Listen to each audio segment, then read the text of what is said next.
Something fundamental had changed. Whether the illness damaged his mind or simply removed the mask he had been wearing, Rome would never know. What they did know was that the man who emerged from that sickbed was no longer their hopeful young emperor. He was something far more dangerous, a tyrant who wielded absolute power with the mind of a sadist and the imagination of a theatrical genius. Caligula's reign lasted only 3 years and 10 months, yet in that brief span, he committed acts of cruelty that shocked even a society accustomed to violence. He did not simply kill his enemies, he humiliated them, tortured them, and turned their suffering into public entertainment. He transformed the Roman Senate into his personal theater of degradation, forcing the most powerful men in the empire to grovel like dogs.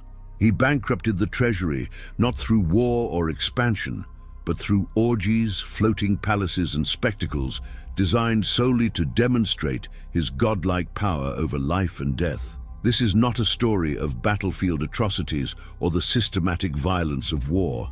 This is something more intimate and more disturbing, the chronicle of one man who held the fate of millions in his hands and chose deliberately and gleefully to make them suffer. Caligula's sadism was not the product of rage or revenge. It was calculated, creative, and performed for an audience. He understood that true power lay not just in the ability to kill, but in the ability to humiliate, to terrorize, and to reduce the proud to objects of pity and shame. The ancient historians Suetonius, Cassius Dio, and Philo of Alexandria documented his reign with horror and fascination. Their accounts, while sometimes embellished, paint a consistent picture of a ruler who treated human life as disposable entertainment. Caligula once remarked that he wished all of Rome had a single neck so he could sever it with one blow. This was not empty rhetoric. It was the philosophy that guided every waking moment of his rule. Understanding Caligula requires us to confront uncomfortable truths about power, madness, and human nature. His victims were not abstract numbers. They were senators who had served Rome for decades, families torn apart by paranoid whims, and common citizens who lived in constant terror of attracting imperial attention. Each act of cruelty was witnessed, recorded, and remembered by those who survived. What follows is a detailed examination of the most sadistic acts attributed to Caligula's reign. These are not tales meant to glorify violence, but historical accounts that reveal the depths to which absolute power can corrupt. They serve as a testament to the suffering of his victims and a warning about the dangers of unchecked authority. The ancient world was brutal by modern standards, but even by those standards, Caligula stood out as exceptional in his cruelty. As we explore these dark chapters of Roman history, we remember that behind each act of sadism were real people, fathers, mothers, children, whose lives were destroyed by imperial caprice. Their suffering demands to be remembered, not as entertainment, but as a solemn reminder of what humans are capable of when mercy is abandoned and power becomes its own justification. The humiliation of the Senate. The Roman Senate had ruled the known world for centuries before the emperors rose to power. These were men of ancient lineage, military commanders, legal scholars, and the wealthiest citizens of the empire. Caligula looked upon them with contempt and decided that their humiliation would be his favorite pastime. He began with subtle mockeries during Senate meetings, interrupting speeches with crude jokes and dismissing matters of state with theatrical yawns. But subtlety quickly bored him, and his treatment of the Senate descended into sadism that shocked even the most hardened observers. One of his most degrading practices was forcing elderly senators to run alongside his chariot during his daily rides through Rome. These men, some in their 70s and 80s, were made to don their senatorial togas and sprint through the dusty streets, while Caligula whipped his horses faster, laughing at their stumbling attempts to keep pace. When they collapsed from exhaustion, he had them dragged along the ground until they could stand again. The historian Suetonius records that several senators died from these forced marathons. their bodies simply giving out under the strain. Caligula established a particularly cruel ritual for senators seeking audience with him. They were required to approach his throne on their hands and knees, crawling the entire length of his reception hall while he watched from his elevated seat, often eating grapes or receiving sexual favors from courtesans. Those who attempted to maintain any dignity by crawling too slowly were beaten by guards. Those who moved too quickly were accused of showing disrespect through their haste. There was no correct way to perform this humiliation. That was precisely the point. During state dinners, Caligula would position senators beneath his table and force them to remain there throughout the meal, occasionally tossing them scraps of food as one would feed dogs. He would then engage in loud conversations about these men, discussing their wives' sexual habits or making up elaborate lies about their supposed cowardice in battle.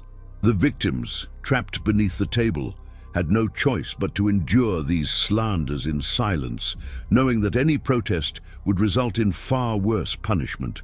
The emperor took particular pleasure in forcing senators to witness the rape and abuse of their own family members. He would summon a senator and his wife to the palace, disappear with the woman for hours, then return and provide explicit commentary on her sexual performance, rating her abilities, while the husband stood paralyzed with shame and fury. On several documented occasions, he ordered the execution of senators who showed too much anger during these ordeals, claiming their inability to control their emotions demonstrated disloyalty to the emperor. Perhaps most psychologically devastating was Caligula's practice of making senators vote for their own punishments. He would bring charges against a man, often completely fabricated, and then force the Senate to debate the appropriate sentence. The accused was required to sit silently, while his colleagues, desperate to prove their own loyalty, competed to suggest the most severe penalties. Men voted to exile their best friends, to confiscate the property of their relatives, even to condemn family members to death, all while Caligula watched with amusement, occasionally suggesting they weren't being harsh enough. One senator, Marcus Junius Silanus, was Caligula's father-in-law and had served the empire with distinction for 40 years. After Caligula's first wife died, he turned on Silanus with sudden venom, accusing him of plotting against the throne. Rather than a quick execution, Caligula subjected him to weeks of psychological torture. Every day, Silanus was brought before the emperor and told he would die that day, then sent back to his cell. This continued for a month until Silanus finally took his own life with a razor, unable to bear the anticipation any longer. Caligula declared this suicide proof of guilt and had Silanus's body dragged through the streets. The ancient historian Cassius Dio writes that by the end of Caligula's reign, the Senate had become an assembly of broken men, incapable of the courage or dignity their ancestors had shown. They had been systematically humiliated, degraded, and terrorized into complete submission. When Caligula was finally assassinated, many senators wept, not from grief, but from the overwhelming relief that their nightmare had ended. Yet the psychological scars remained, and many never recovered the pride and self-respect that had been methodically stripped away. Theater of death, executions as entertainment. Caligula pioneered a new form of imperial sadism, the transformation of execution into theatrical performance. Unlike previous emperors who killed efficiently and often privately, Caligula understood that the real power lay not just in death itself, but in its presentation. He staged executions during elaborate dinner parties, positioning them between courses so that guests could watch prisoners die while sampling exotic foods. The condemned were brought out during the meal's progression, their executions timed to match the rhythm of the banquet. The emperor's dining habits became legendary for their grotesque nature. Suetonius documents numerous occasions when Caligula would halt mid-conversation to watch a prisoner being tortured to death in the corner of the dining hall. He would critique the technique of the executioners as if reviewing actors in a play, sometimes demanding they restart the process if he felt the victim had died too quickly. His guests, comprising Rome's elite, were forced to continue eating and making polite conversation while screams echoed off the marble walls. One particularly horrific practice involved what Caligula called the animal games. He would have prisoners dressed in animal skins and released into private arenas to be torn apart by wild beasts, but with a sadistic twist. The beasts were kept half-starved, ensuring a prolonged and vicious attack, but not starved enough to kill quickly. Caligula would place bets with his guests on how long each victim would survive, laughing uproariously when his predictions proved accurate. Those who refused to wager were marked for future punishment. The emperor developed an obsession with death by torture that went beyond mere violence into the realm of experimental cruelty. He commissioned his torturers to develop new methods specifically designed to maximize suffering while prolonging life. One method involved placing a victim in a hollow bronze statue that was gradually heated. Caligula would sit nearby, listening to the screams and watching the expressions of those forced to witness it, finding their discomfort almost as entertaining as the victim's agony. Children were not exempt from his theatrical cruelty. When he ordered the execution of entire families suspected of disloyalty, he ensured that children watched their parents die first, explaining to onlookers that he wanted them to understand the consequences of treason before experiencing it themselves. In one documented case, a father begged for his son's life during a banquet execution. Caligula agreed, but only if the father could finish his meal without showing emotion while watching his son die. The man tried, but broke down in tears halfway through. Caligula had him executed for lacking self-control and mocked him as he died. The philosopher and playwright Seneca the Younger, who lived through Caligula's reign, later wrote about the emperor's death spectacles with barely contained horror. He described how Caligula would sometimes order partial executions, stopping the process just before death, having the victim revived, and then starting over. This could continue for hours, with medical attendants standing by to ensure the victim remained conscious throughout. The purpose was not interrogation or punishment for any real crime. It was pure entertainment. Caligula's midnight executions became infamous throughout Rome. Unable to sleep, he would wander the palace gardens at night and suddenly order the execution of random prisoners from the palace dungeons. These impromptu killings were carried out in the garden itself, often by Caligula's own hand, using whatever implements were available. Gardening tools, decorative statues, even his bare hands, all became instruments of murder during these nocturnal rampages. Palace servants lived in terror of these nights, knowing they could be called at any moment to witness or assist in some new atrocity. Perhaps the most psychologically devastating aspect was Caligula's practice of forcing the condemned to participate in their own executions as entertainment. He would have prisoners perform comic sketches mocking themselves, sing songs about their supposed crimes, or engage in degrading theatrical performances before being killed. Those who refused were subjected to far worse deaths. Those who complied earned a quick death, though even this was relative, as Caligula's idea of mercy still involved considerable suffering. The price of grief, punishing the mourners. In Caligula's Rome, showing grief for the emperor's victims became a crime punishable by death. This policy transformed personal tragedy into public performance, where the bereaved had to suppress their most natural human emotions or face execution themselves. The emperor understood instinctively that true terror requires the elimination not just of enemies, but of sympathy for enemies. By criminalizing mourning, he isolated his victims even in death and forced their loved ones into a grotesque charade of indifference or worse, celebration. The most documented case involves Quintus Pomponius, a senator executed for allegedly making disparaging remarks about the emperor's horse, Incitatus. When Pomponius's wife, Pomponia Graecina, wore black mourning clothes to his funeral, Caligula had her arrested during the burial ceremony itself. She was brought before him, still covered in dirt from the gravesite. The emperor told her that by mourning a traitor, she revealed her own treasonous sympathies. She was given a choice: dance and sing at her husband's grave to demonstrate her loyalty to Rome, or join him in death. Records indicate she chose death, but Caligula denied her even that dignity, instead having her enslaved and sent to the mines, where she lived for 2 more years. Children who cried at their parents' executions were marked for future punishment. Caligula maintained detailed lists of those who showed excessive emotion at state killings. When these children reached adulthood, they would be summoned to the palace and reminded of their childhood tears. Many were then executed for the lifelong treason of having mourned enemies of the state. This policy created a chilling effect where families of the condemned would often beat their own children to stop them from crying, knowing that a child's tears could doom the entire family.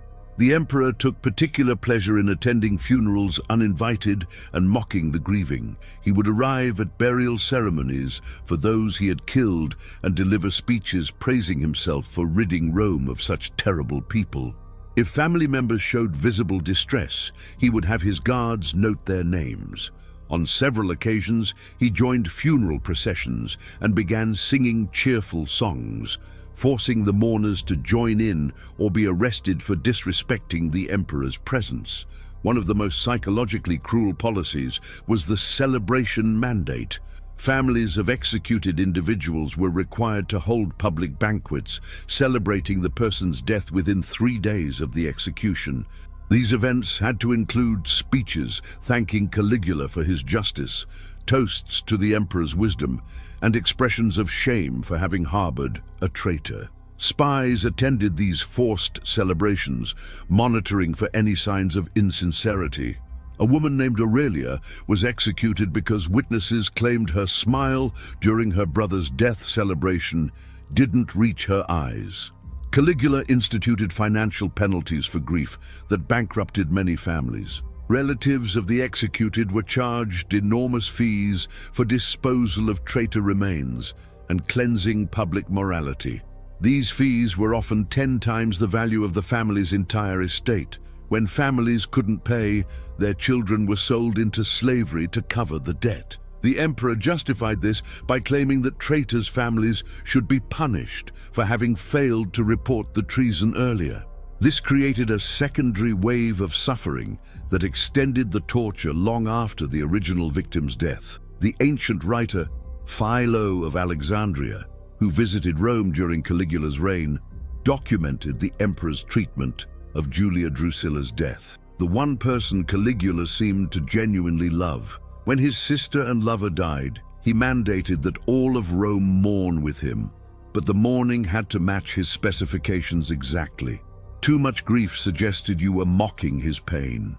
Too little suggested disrespect. People were executed for both offenses. Simultaneously, anyone who mourned any other death during this period was killed for suggesting that someone else's death was as significant as Drusilla's. The entire empire was trapped in an impossible double bind. Perhaps most chillingly, Caligula created what historians call the memorial test.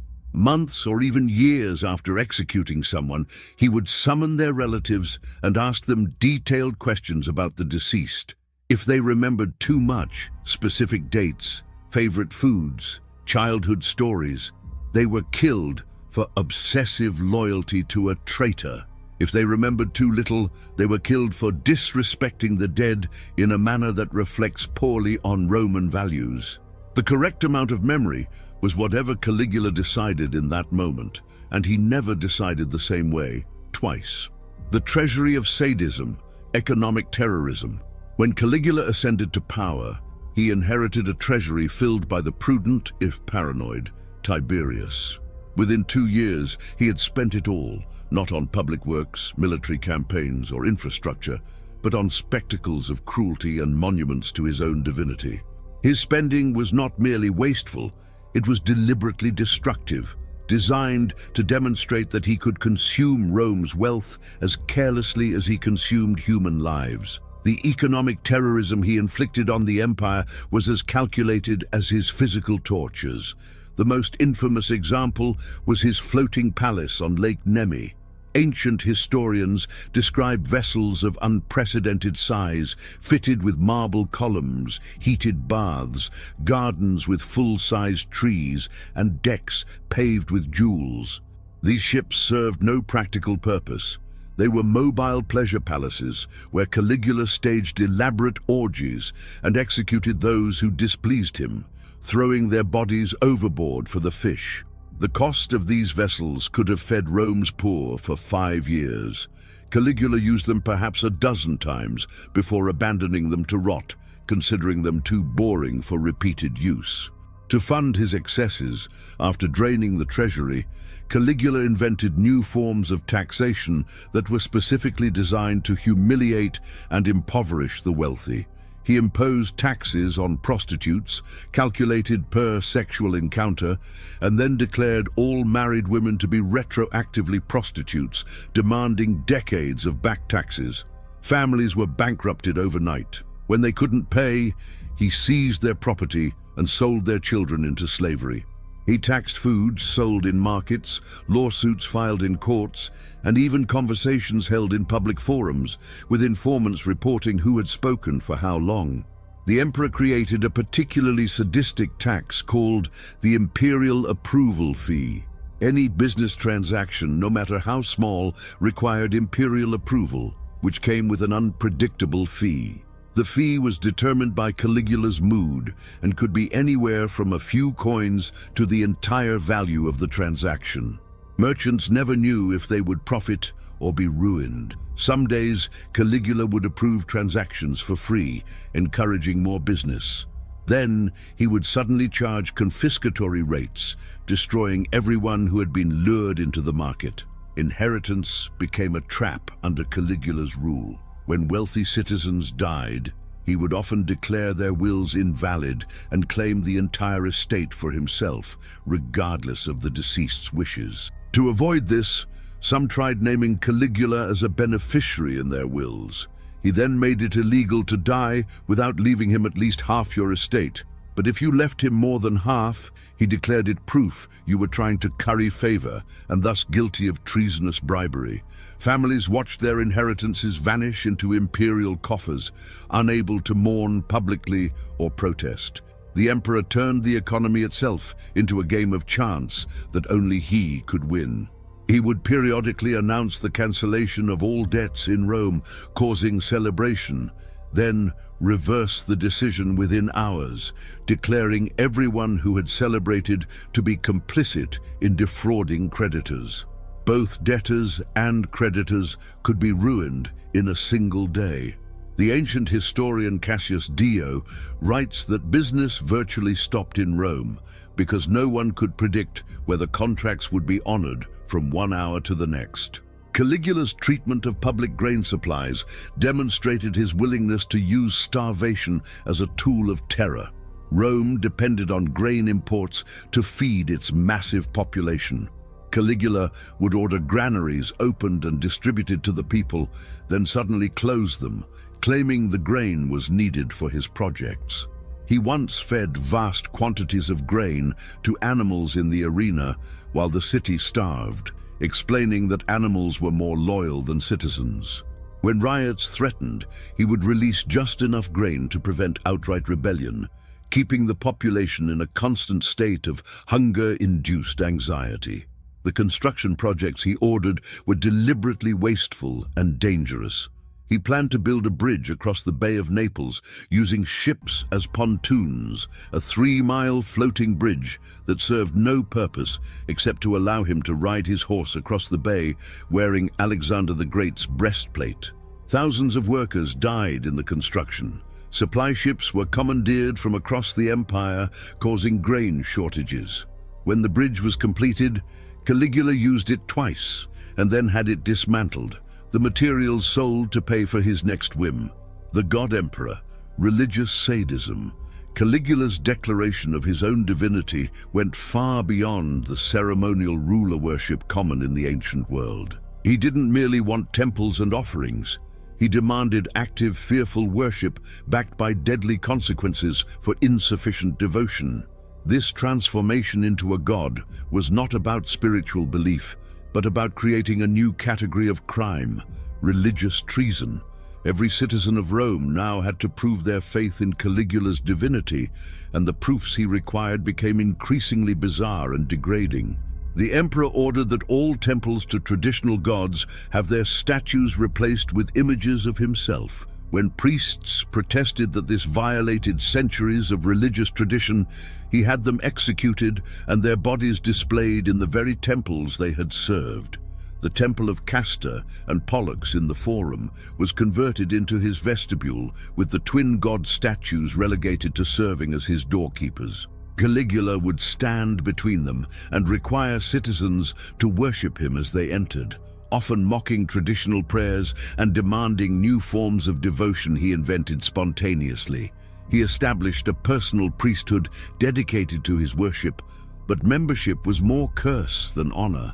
These priests were required to offer ever more expensive sacrifices to Caligula's divinity. Flamingos, peacocks, and other exotic birds were slaughtered by the hundreds daily. The costs bankrupted the priests themselves, who were forbidden from resigning their positions. When they could no longer afford the required sacrifices, Caligula had them executed for insufficient piety.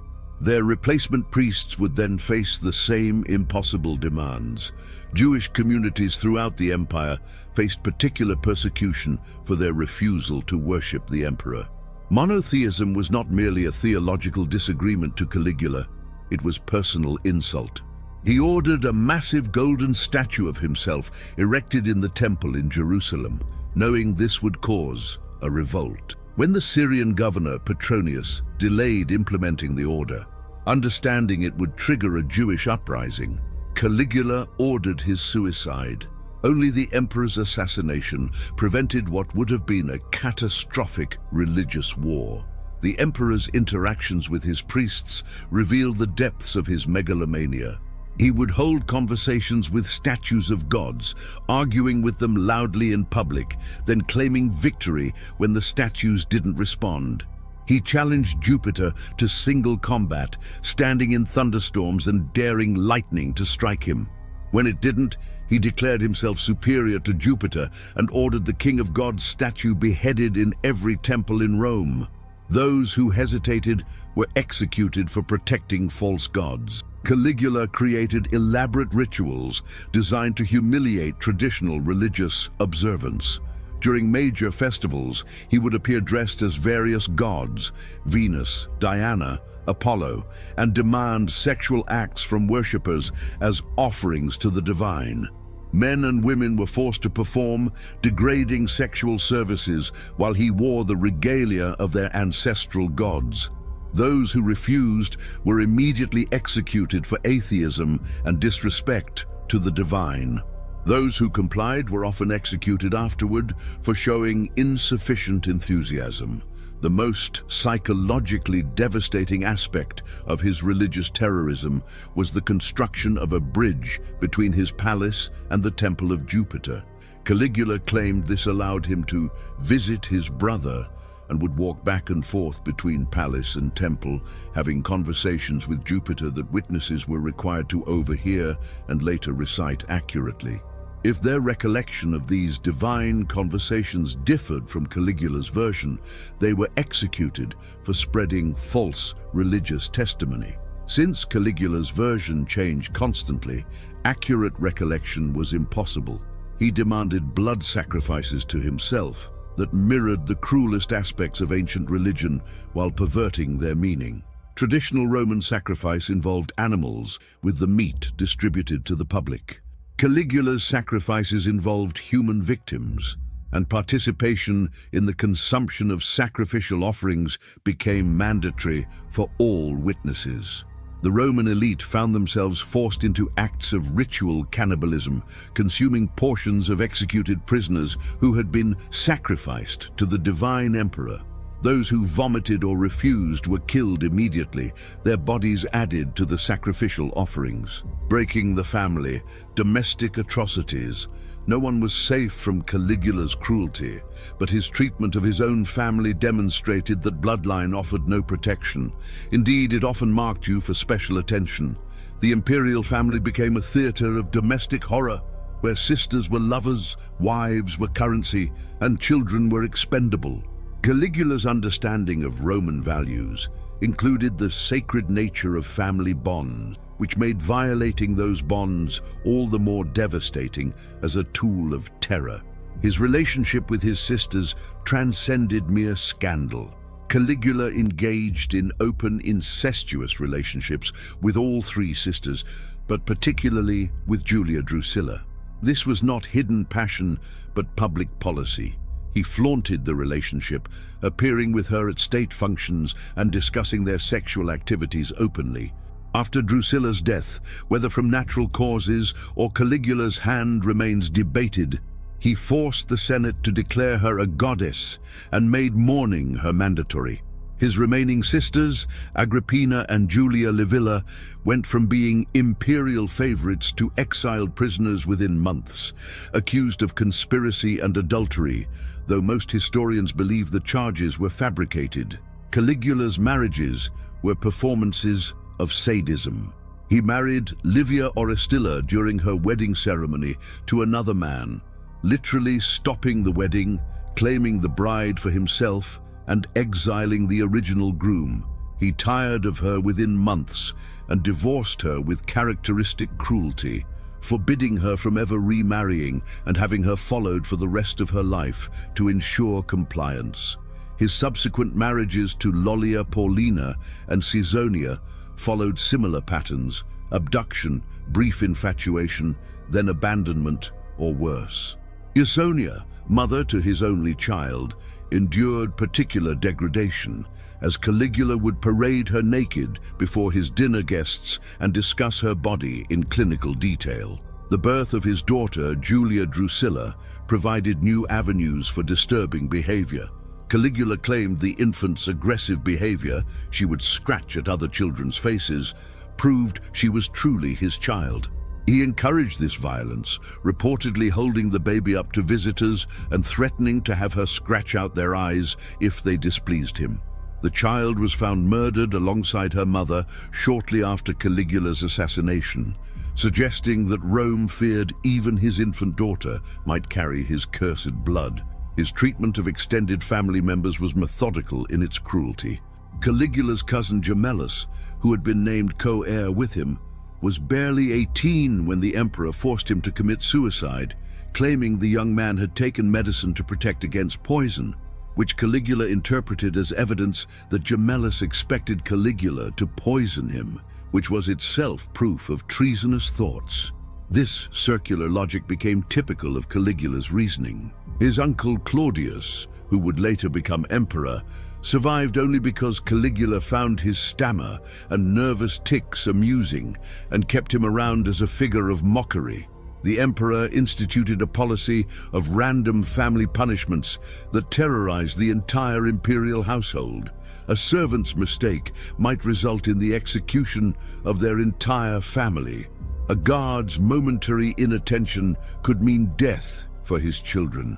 This created an atmosphere of constant anxiety where everyone watched everyone else, hoping to avoid collective punishment. Families would turn on their own members, reporting mistakes before others could, in hopes of being spared. Caligula's treatment of children within the imperial household was particularly monstrous. He would summon the children of nobles and senators to the palace for educational visits, then subject them to psychological torture designed to break their spirits. Some were forced to watch executions.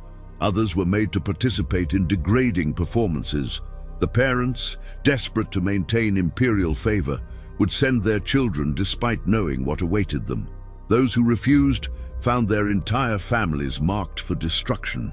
Perhaps most disturbing was his practice of what ancient sources called the family test. Ordained when suspecting disloyalty in a household, Caligula would order the family brought before him and then force them to participate in each other's torture. Fathers were made to torture sons. Wives were forced to execute husbands. Children were ordered to accuse parents. Those who refused were killed immediately. Those who complied were often killed anyway, with Caligula explaining that anyone capable of such betrayal of family could never be trusted. The purpose was not to extract information, but to destroy the bonds of family loyalty, replacing them with absolute terror of imperial power. The ancient historian Suetonius writes that by the end of Caligula's reign, the imperial family had been so traumatized that many members suffered from what we might now recognize as severe psychological disorders. Claudius's stammer worsened dramatically. Agrippina developed a paranoid vigilance that would characterize her later reign as empress. The few children who survived these years emerged damaged, carrying trauma that would influence their own future actions when they inherited power. The justice system as torture chamber. Under Caligula, the Roman legal system, once the model for Western jurisprudence, became an instrument of arbitrary terror. Trials were theatrical performances where the verdict was predetermined, and the only variable was the degree of suffering inflicted before the inevitable execution. The emperor attended court sessions, not to ensure justice, but to critique the entertainment value of proceedings, sometimes ordering retrials if he found the first attempt insufficiently dramatic. The concept of evidence became meaningless. Caligula would accept accusations based on dreams, rumors, or anonymous letters. In one documented case, he executed a senator because someone claimed to have dreamed that the man was plotting against the emperor. When the senator's defenders pointed out that dreams weren't legally admissible evidence, Caligula had them executed for attempting to limit imperial prerogative. The dream accusation then became legal precedent, and subsequent trials featured extensive testimony about dreams, visions, and other supernatural evidence. Torture was formally reintroduced into Roman legal proceedings after centuries of prohibition against its use on citizens. Caligula argued that physical pain helped witnesses remember more clearly and defendants confess more honestly. His torturers developed an elaborate hierarchy of techniques, each with its own legal justification. The question light involved crushing fingers. The question moderate included waterboarding and joint dislocation. The question severe went beyond what most ancient sources were willing to describe in detail, mentioning only that few survived it. The emperor particularly enjoyed what he called defense through ordeal. Defendants could prove their innocence by surviving various physical challenges. One accused man was given the choice of being burned alive slowly or drinking a cup of liquid that might be poison or might be harmless without being told which. He chose the liquid and died in agony. Caligula then revealed it had been poison and declared the man guilty, since an innocent person would have chosen burning, which Caligula claimed would have been magically extinguished by the gods. This backward logic became standard in his court. Lawyers and advocates faced impossible situations. Defending a client too vigorously meant you shared their guilt. Failing to defend them adequately meant you were disrespecting Roman legal tradition.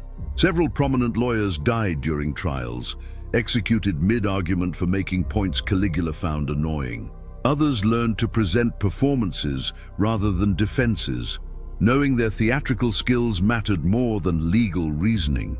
The best survival strategy was to make the trial entertaining enough that Caligula enjoyed the process, regardless of the outcome for your client. The emperor instituted collective trials, where multiple defendants were tried simultaneously for related charges. The catch was that they were encouraged to accuse each other, with promises of clemency for those who provided the most damning testimony. These trials became circular firing squads where former friends and allies competed to betray each other most thoroughly. Caligula would watch with delight as relationships disintegrated in real time, occasionally interjecting to suggest more creative accusations. Perhaps most Kafkaesque was the trial by imperial whim, where Caligula would select random citizens from the forum and bring them before his court, inventing charges on the spot based on their appearance, speech, or how they had looked at him. One man was executed for having a guilty face. Another died because his toga reminded Caligula of someone he disliked. A woman was killed because she smiled at an inappropriate moment, though testimony revealed she had smiled because Caligula had just told a joke. Intent and context were irrelevant. Only imperial interpretation mattered. The treatment of family members during trials added another layer of cruelty. Relatives were required to attend and sometimes forced to testify against the accused. Parents testified against children. Spouses accused each other. Those who refused were charged with their own crimes. After the inevitable conviction, family members were sometimes required to carry out the execution personally. A father might be handed the sword to behead his son. A wife might be ordered to administer poison to her husband. Refusal meant watching professionals torture your loved one to death slowly, then joining them in death. The military humiliated Rome's military power had conquered the known world, and its soldiers considered themselves the empire's backbone. Caligula viewed them as another population to terrorize and humiliate. Unlike previous emperors who maintained careful relationships with the legions, understanding that imperial power ultimately rested on military support, Caligula seemed to take perverse pleasure in degrading the very institution that kept him in power. His most famous military campaign was the invasion of Britain that never happened. Caligula marched legions to the northern coast of Gaul, had them construct elaborate siege equipment, then ordered them to collect seashells from the beach, declaring victory over Neptune and claiming the shells as spoils of ocean. The soldiers were forced to fill their helmets with shells while Caligula watched from a golden throne. He then held a triumph in Rome, celebrating this victory, parading the confused and humiliated legionaries through streets lined with citizens who understood they were watching a farce. The emperor's treatment of military commanders demonstrated his contempt for martial virtue. Gnaeus Domitius Corbulo, one of Rome's most capable generals, was recalled from a successful campaign and required to run beside Caligula's chariot through Rome for an entire day, still wearing his dusty campaign armor. When he stumbled from exhaustion, Caligula had him beaten with reeds, a punishment typically reserved for slaves. Corbulo survived this humiliation, but the message to other commanders was clear. Military success meant nothing if it created reputations that might rival the emperor's. Caligula instituted random military inspections that were designed not to assess readiness, but to find fault.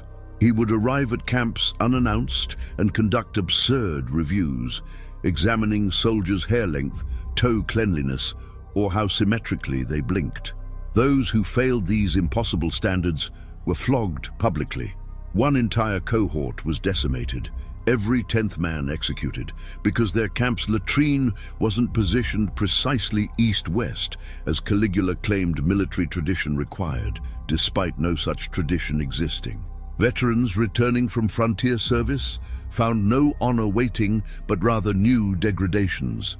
Caligula established a policy requiring that all discharged soldiers spend 1 year as palace servants before receiving their retirement benefits. These men, who had spent decades fighting Rome's enemies, were reduced to carrying chamber pots and scrubbing floors. Those who showed any resentment were charged with disrespecting the emperor and lost all benefits. Some chose to remain in military service indefinitely rather than endure this final humiliation. The emperor's fascination with gladiatorial combat led him to force soldiers to fight in the arena. Unlike typical gladiators who were slaves or criminals, these were decorated veterans ordered to fight to the death for imperial entertainment. They were given inferior weapons and armor, sometimes forced to fight wild animals while handicapped. One documented case describes a centurion who was blinded in one eye before being released into an arena with starved lions. The military was forced to watch these degradations of their comrades, understanding that any of them could be next. Caligula created what ancient sources called the Coward's March. Any soldier accused of cowardice, whether the charge was legitimate or fabricated, was paraded through his military camp wearing women's clothing, while his fellow soldiers were ordered to mock him. He was then assigned to the most dangerous possible duties: clearing minefields, testing bridge stability by walking across first, tasting the commander's food for poison. Most died within weeks, but those who survived were never permitted to remove the disgrace, living the rest of their military careers as objects of ridicule. Perhaps most strategically dangerous was Caligula's habit of executing officers mid-campaign based on omens or whims. A commander might be winning a battle when a messenger arrived with orders for his immediate execution because Caligula had received a bad dream. This created chaos in military operations and taught officers that success was less important than avoiding imperial attention. Some deliberately prolonged campaigns or achieved mediocre results to avoid standing out. The ancient historian Josephus writes that by the end of Caligula's reign, military morale had degraded to dangerous levels. Desertions increased dramatically. Recruitment became difficult as fewer citizens were willing to join an institution that had become a target of imperial sadism. The frontier legions, far from Rome, were the most stable simply because they were far enough from the emperor to avoid his attention. When news of Caligula's assassination reached military camps across the empire, soldiers celebrated openly, despite the risk that his successors might punish such displays. The pleasure palace of horrors. Caligula's palace on the Palatine Hill was not merely a residence, but a carefully designed space for cruelty. Every room served a purpose in his theater of degradation, from the entrance halls where visitors learned submission to the innermost chambers where the worst atrocities occurred. Ancient architectural evidence suggests he made extensive modifications to the traditional imperial residence, adding features specifically intended to facilitate torture, surveillance, and the destruction of human dignity. The palace featured an extensive network of hidden corridors and secret passages that allowed Caligula to appear unexpectedly anywhere in the complex. He used this to spy on guests, sometimes standing behind thin walls, listening to private conversations, then appearing to confront people with their own words. Several rooms had false mirrors, actually windows that allowed viewing from adjacent chambers. Guests never knew when they were being watched, creating constant anxiety that anything they said or did might be reported back to the emperor with creative interpretation. One entire wing of the palace was devoted to what Suetonius calls the pleasure rooms.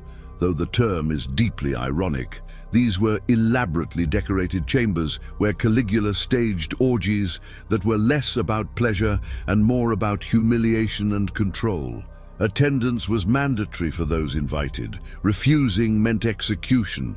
Participants were forced into sexual acts with partners they wouldn't have chosen, sometimes with their own family members watching, while Caligula observed and directed the proceedings like a theatrical performance.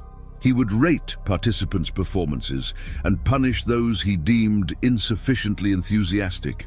The palace dungeons were excavated beneath the structure, a network of cells and torture chambers where Caligula would sometimes personally conduct interrogations and executions.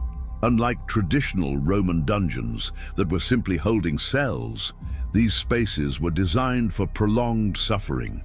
Ancient sources describe rooms of various temperatures, some kept freezing, others heated to extreme temperatures, where prisoners could be rotated to prevent their bodies from adapting. Other rooms were designed to disorient, perfectly spherical chambers where prisoners couldn't determine up from down, or rooms with floors at slight angles that made standing for extended periods agonizing.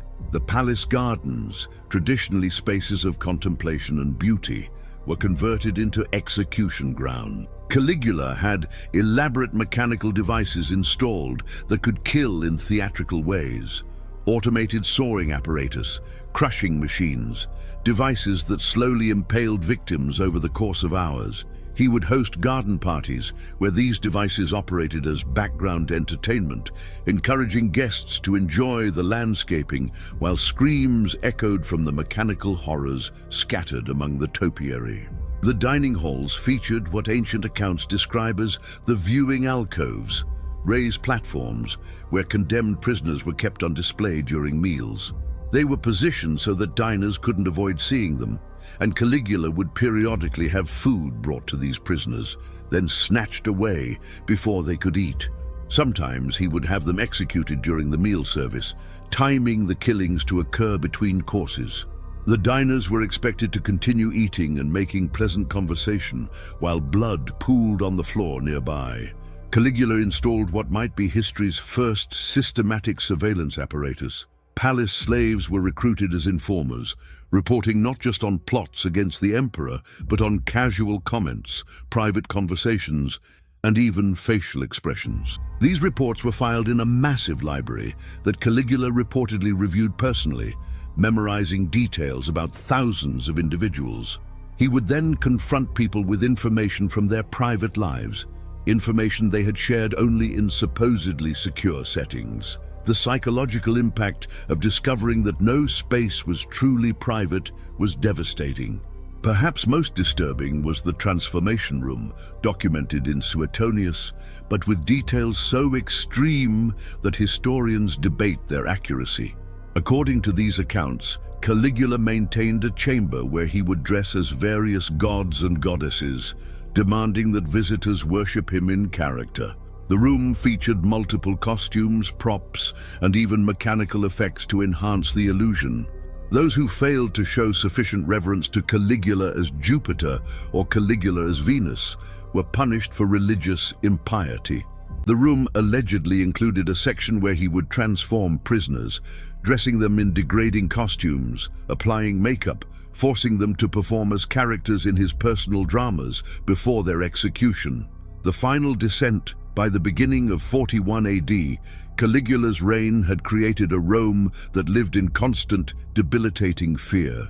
The initial hope that had greeted his ascension 4 years earlier had been systematically crushed, replaced by a collective trauma that touched every level of society. The streets were quieter than they had been in living memory. Citizens avoided eye contact with each other, afraid that being seen speaking together might be interpreted as conspiracy.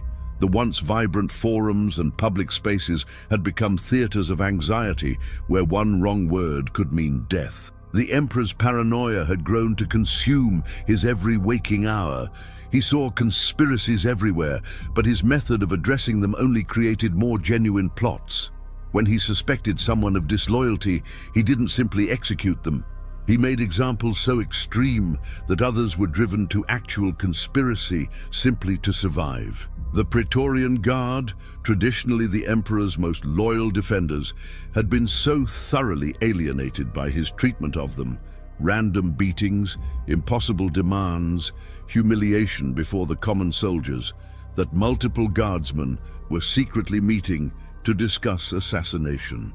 Ancient sources describe Caligula in his final months as barely sleeping, wandering the palace at night, haunted by visions he interpreted as divine visitations. He claimed the moon goddess spoke to him, that Jupiter was jealous of him, that Neptune owed him tribute. His already tenuous grip on reality had deteriorated to the point where he conducted full conversations with statues and became enraged when they didn't respond properly. Yet his madness made him no less dangerous. If anything, it made him more unpredictable and thus more terrifying. The conspirators who finally moved against him in January 41st AD were not revolutionaries or political idealists. They were survivors, men who had watched their friends and family destroyed, who had been forced to participate in or witness countless atrocities, and who had simply reached the point where death seemed preferable to continued existence under Caligula's rule. Cassius Chaerea, the tribune who struck the first blow, had been repeatedly mocked by Caligula for having a high voice, forced to collect taxes from citizens whose families Caligula had destroyed, and made to request daily passwords that were deliberately sexual and humiliating.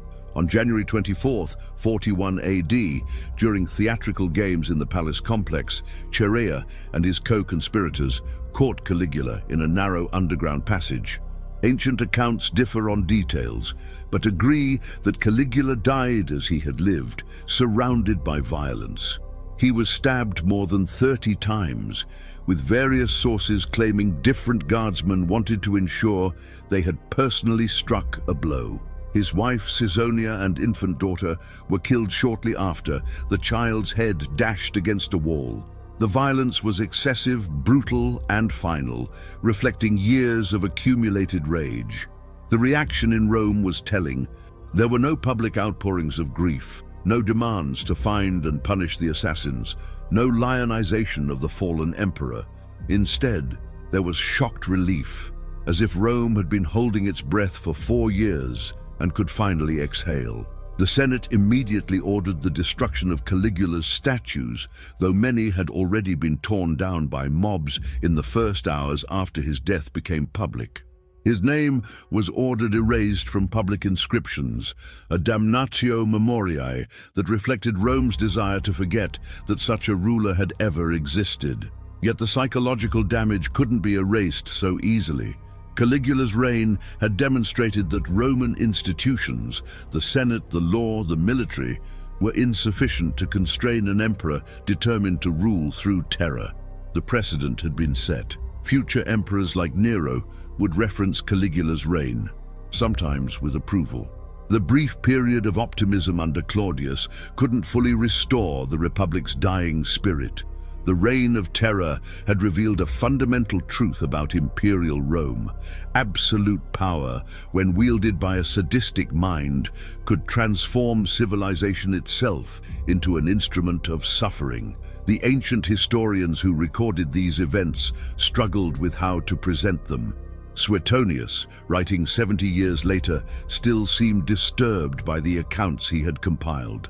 Cassius Dio, nearly 2 centuries removed, treated Caligula's reign as an aberration that nonetheless revealed something important about power and human nature.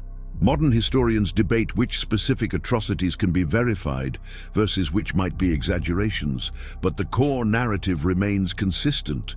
For less than 4 years, Rome was ruled by a man who transformed governing into a performance of sadism. Conclusion: the legacy of cruelty. Caligula's reign lasted only 3 years, 10 months, and 8 days. In that brief span, he fundamentally altered Rome's understanding of imperial power.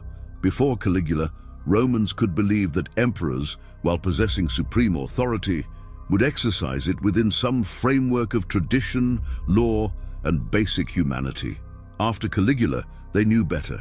He had demonstrated that an emperor could do absolutely anything to anyone, at any time, for any reason or no reason at all. This knowledge changed Rome in ways that would echo through the remaining centuries of the empire. The immediate aftermath of his death saw attempts to restore republican values, to somehow return to an earlier, more virtuous Rome. These attempts failed. The Praetorian Guard, which had stood by during Caligula's atrocities, now understood its own power and would kill or make emperors based on who offered the largest bribe. The precedent of military force determining succession had been reinforced. The Senate, so thoroughly humiliated during Caligula's reign, never fully recovered its dignity or authority. Even good emperors like Claudius or Marcus Aurelius would rule in Caligula's shadow, knowing what imperial power could become. Modern psychological analysis suggests Caligula may have suffered from various conditions: sociopathy, narcissistic personality disorder, temporal lobe epilepsy, encephalitis, or some combination of these. But such diagnoses, while interesting, risk explaining away rather than explaining his actions. Whatever Caligula's mental state, he made choices, conscious, deliberate choices, about how to wield absolute power. He chose cruelty over mercy, humiliation over dignity, and terror over justice.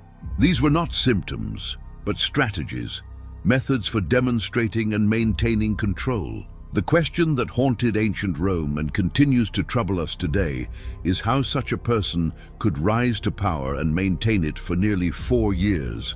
Part of the answer lies in the structure of Roman imperial succession, which had no formal rules and thus could elevate anyone who had the right bloodline and military support. Part lies in the gradual nature of his descent into obvious madness, with each new atrocity seeming like perhaps the last before things would return to normal. And part lies in the very human tendency to rationalize and adapt to horror, to survive by accepting the unacceptable. Caligula's victims numbered in the thousands directly and millions indirectly through his economic terrorism and creation of a society based on fear. But beyond the body count, his reign destroyed something less tangible but equally important: the social trust necessary for civilization to function. After Caligula, Romans looked at each other with suspicion, wondering who had been an informer, who had participated in atrocities, who had betrayed friends to survive. This breakdown of social cohesion weakened Rome in ways that military defeats never could. The ancient historians preserved these accounts not as entertainment but as warning. Suetonius, Tacitus, Cassius Dio, and others documented Caligula's cruelties in painful detail because they believed future generations needed to understand what absolute power without accountability could become. They wanted readers to recognize the warning signs, to understand how a reign of terror could begin with small violations of norms and precedents, each one making the next more acceptable until atrocity became routine. There is a dark irony in how Caligula is remembered today. His name has become synonymous with imperial madness, yet many people know only vague outlines of his reign. He has been reduced to a caricature, the crazy emperor who wanted to make his horse a consul, a story that may be apocryphal and which, even if true, pales compared to his actual documented atrocities. This reduction of horror to anecdote is itself troubling, as it allows us to maintain distance from the real suffering his reign inflicted. The legacy of Caligula extends beyond Rome to every subsequent discussion of absolute power. His reign stands as perhaps the clearest historical example of why no individual should wield unchecked authority. Political philosophers from Montesquieu to the American founders referenced Roman emperors generally and Caligula specifically when arguing for separation of powers and constitutional limits on authority. The very concept of checks and balances exists partly because history has shown us what happens when there are none. In the end, Caligula's importance lies not in the specifics of his cruelties, shocking as they are, but in what his reign reveals about power, human nature, and social order. He demonstrated that civilization is far more fragile than we want to believe, that the veneer of law and custom can be stripped away by someone willing to ignore all constraints. He showed that ordinary people can be forced to participate in atrocities through a combination of fear and institutional pressure. And he proved that once such a descent begins, stopping it requires not just courage, but the willingness to risk everything, as his assassins ultimately did. We study Caligula not to dwell in darkness, but to understand it, to recognize the conditions that allow such figures to rise and the mechanisms by which they maintain power. His reign ended nearly 2,000 years ago, but the warnings it offers remain urgently relevant. Wherever power becomes concentrated without accountability, wherever cruelty becomes policy, wherever human dignity is sacrificed to the whims of authority, Caligula's shadow falls. The best way to honor his victims is to ensure that history's lessons are learned, remembered, and applied, so that such a reign of terror never happens again.